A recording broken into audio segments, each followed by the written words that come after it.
Last के 5 lectures में हमने एक-एक कंडीशन को पढ़ा, उसके रिलेटेड बहुत सारा प्रॉब्लम्स करी, उससे रिलेटेड बहुत सारा कांसेप्ट्स को सीखा, देखा, समझा। इस वाले लेक्चर में मैं एक रैप अप देना चाहता हूँ अबाउट कंडीशंस ऑफ रेजोनेंस और फिर हम कंडीशंस ऑफ रेजोनेंस वाला जो टॉपिक है उसको क्लोज कर देंगे।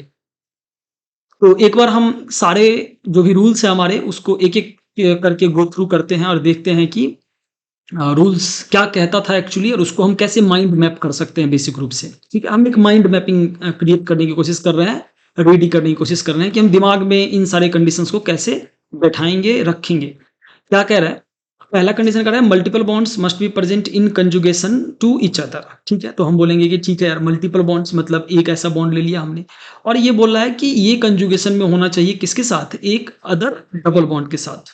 ठीक है, मल्टीपल बॉन्ड हमने ऐसे ले लिया और ये प्रेजेंट होना चाहिए किसकी कंजुगेशन? कंजुगेशन का मतलब होता है अल्टरनेट पोजीशन पे तो डबल बॉन्ड के साथ। ठीक ठीक है, तो हम बोलेंगे कि एक हमें डबल बॉन्ड लेना है और एक गैप करके कंजुगेशन में एक और डबल बॉन्ड लेना है, जो कि हमें पहला रूल कहता है। हम माइंड मैपिंग तैयार कर रहे हैं यार। ठीक है, सारा रूल्स को एक एक मैप तैयार करके मैं दे रहा हूँ।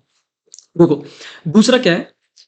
Multiple bonds must be present in conjugation to lone pair of electron having species या निगेटिव चार्ज हैविंग स्पीसीज। तो हम बोलेंगे कि ठीक है, जो अगला रूल है हमारा वो बोलता है कि या तो लोन पेयर हो या एक निगेटिव चार्ज हो। मतलब डबल बॉन्ड जो है वो डबल बॉन्ड के साथ ऐसे प्रेजेंट हो कंजुगेशन में, या डबल बॉन्ड किसके साथ? लोन पेयर या पॉजिटिव सॉरी निगेटिव चार्ज या लोन पेयर के साथ प्रेजेंट हो।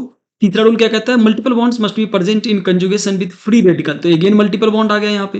तो फ्री रेडिकल का मतलब होता है एक electron, odd electron having species को हम फ्री रेडिकल बोलते हैं, राइट। तो फ्री रेडिकल के साथ ऐसे हो गया। अगला रूल देख लेते हैं अपन। 3 रूल हमने इस 3 लाइन में कवर कर लिया। माइंड मैपिंग दे रहा हूँ कि हमें एक डबल बॉन्ड देखना है, उसके आगे का एक डबल बॉन्ड हो तो रेजोनेंस हो सकता है, उससे आगे एक लोन पेयर हो, नेगेटिव चार्ज हो, फिर रेजोनेंस पॉसिबल है, कंजुगेशन पॉसिबल है।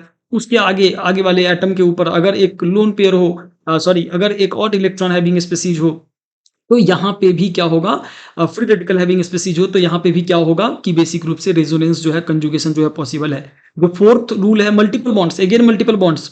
तो बेसिक रूप से multiple bonds must be present in conjugation with vacant P और डी ऑर्बिटल। तो ठीक है यार, एक बार हम यहाँ पे लिख देते हैं वैकेंट पी या डी ऑर्बिटल। ठीक है, तो पी और डी का कैसा ऑर्बिटल होना चाहिए? वैकेंट होना चाहिए। कैसा होना चाहिए हमारे पास? वैकेंट। या हम कई बार देखते हैं कि पॉजिटिव चार्ज भी यहाँ पे हम लिख लेते हैं कि अगर पॉजिटिव चार्ज भी है तो वहां पे एक चांस बनता है कि वैकेंसी वहां पे हो पी और डी ऑर्बिटल में। हमेशा होगा जरूरी नहीं है, लेकिन एक चांस बनेगा कि वहां पे वैकेंसी हो पी और डी ऑर्बिटल के अंदर में। तो हम देख सकते हैं कि पॉजिटिव चार्ज जो है वो भी वहां पे हम देख सकते हैं, पॉजिटिव चार्ज के साथ डबल बॉन्ड। तो अगर मैं एक बार फिर से इसको गो थ्रू करूं तो क्या बोल रहा हूं यहाँ पे? देखो यार, मल्टीपल बॉन्ड्स किसके साथ कंजुगेशन में होना चाहिए? या अपने के साथ, एक दूसरे मल्टीपल बॉन्ड के साथ। ये यहाँ पे मल्टीपल बॉन्ड किसके साथ होना चाहिए? लोन पेयर के साथ। ये यहाँ मल्टीपल बॉन्ड किसके साथ होना चाहिए? फ्री रेडिकल के साथ। अगेन यहाँ मल्टीपल बॉन्ड किसके साथ होना चाहिए? वैकेंट पी या डी ऑर्बिटल के साथ, राइट।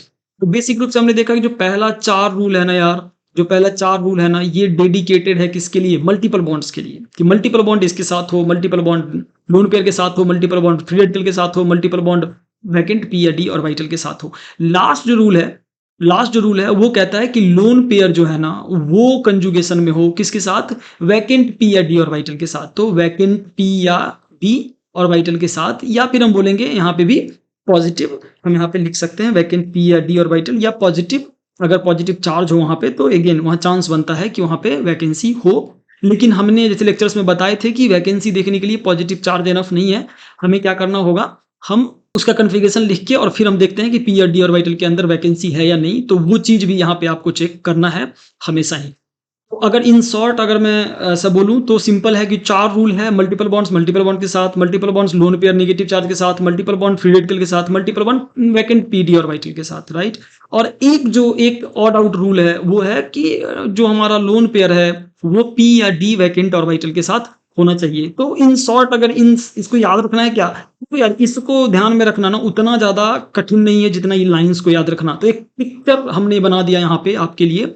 इस पिक्चर को बस ध्यान में रखना है हमें कि मल्टीपल बॉन्ड्स अपने साथ, मल्टीपल बॉन्ड लोन पेयर के साथ, फ्री रेडिकल के साथ, वैकेंट पी या डी ऑर्बिटल या पॉजिटिव चार्ज के साथ। एक जो अलग सा रूल होगा जो इस कंटेक्स्ट में नहीं बैठ रहा है वो है लोन पेयर वैकेंट पी और डी ऑर्बिटल के साथ। तो उसे हमें ध्यान में रखना होगा तो मैं ये मोटे-मोटे तौर पे समझ पा रहा हूँ कि कहीं न कहीं ये जो पिक्चर है वो आपको हेल्प करेगा in understanding while you will be solving lot of questions. तो क्या हमें ये चीज़ याद रखना चाहिए एंड ऑल? तो नहीं, मैं ये पिक्चर बता रहा हूँ ताकि एक दिमाग में रहे और मैपिंग मैंने कर दिया। तो बेसिक रूप से देखो ना, तो ये 4 रूल जो है ना, इसको मैं 1 रूल में भी बदल सकता हूँ। कैसे? मैं बोलूँगा कि multiple bonds must be present in conjugation to multiple bond और लोन पेयर नेगेटिव चार्ज या रेडिकल्स या पीडी वैकेंट ऑर्बिटल। तो एक रूल में ही मैंने इस सारे को कवर कर लिया।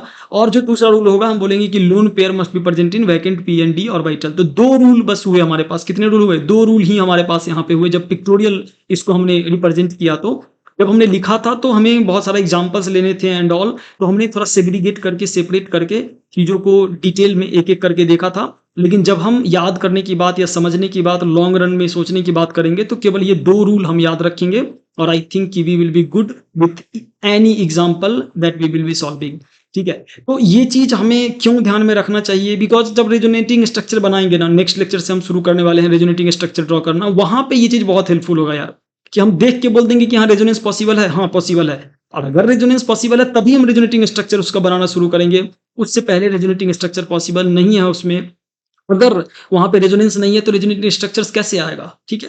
तो मोटे-मोटे तौर पे अगर मैं बोलूँ तो ये जो रूल्स हैं वो हमें ध्यान में रखनी चाहिए, ताकि जो अगले लेक्चर से हम रेजोनेटिंग स्ट्रक्चर्स सीख मतलब ड्रॉ करना सीखने वाले हैं, वो चीज़ कहीं न कहीं आपको उसमें आपको हेल्प मिलेगी, उसमें आपको मदद मिलेगी। ठीक है यार, तो इस वाले लेक्चर को इतना ही रखते हैं।